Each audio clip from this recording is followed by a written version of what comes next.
کہ احتجاج کے لیے آواز لگائی جاتی ہے، مگر جس طریقے سے عاشقان رسول کو پہنچنا چاہیے نہیں پہنچ پاتے۔ لہذا آپ حضرات کوشش کریں کہ زیادہ سے زیادہ تعداد میں ان احتجاجات میں شرکت کریں، تاکہ آپ کی شرکت مؤثر بن کر کے ارباب حکومت کو کچھ سوچنے پر مجبور کر سکے۔ دوسری طرف اس کا ایک پہلو یہ بھی ہے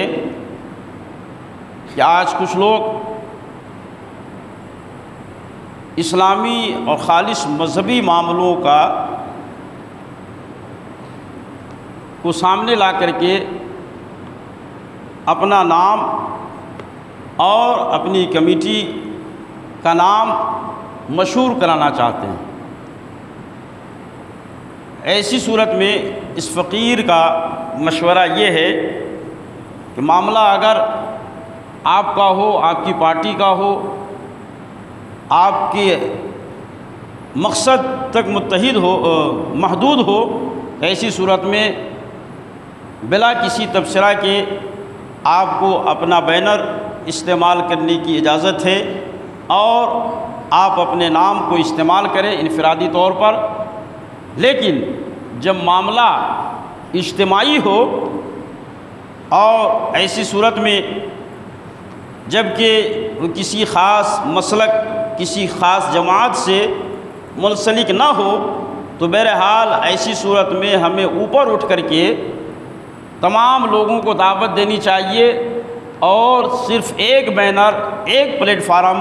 مسلم متحدہ محاذ ہونا چاہیے، تاکہ ہماری آواز زیادہ سے زیادہ مؤثر ہو سکے اور زیادہ سے زیادہ لوگ اس میں شامل ہو سکے۔ ورنہ دوسرے لوگ ہچکچاتے ہیں کہ صاحب کچھ لوگ صرف اور صرف اپنے مفاد کے لیے آگے بڑھتے ہیں، دوسرے لوگوں کو نظر انداز کرتے ہیں، تو وہ پھر پیچھے رہ جاتے ہیں۔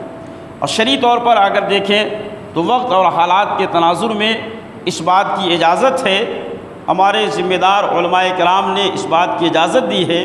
کہ اگر معاملہ مشترکہ ہو، جیسے پچھلے دنوں CAA کا معاملہ تھا، طلاق ثلاثہ کا معاملہ تھا، ابھی مسجد کا معاملہ ہے، اور ابھی یہ ناموس رسالت کا معاملہ ہے، اس قسم کے اگر کامن معاملات ہیں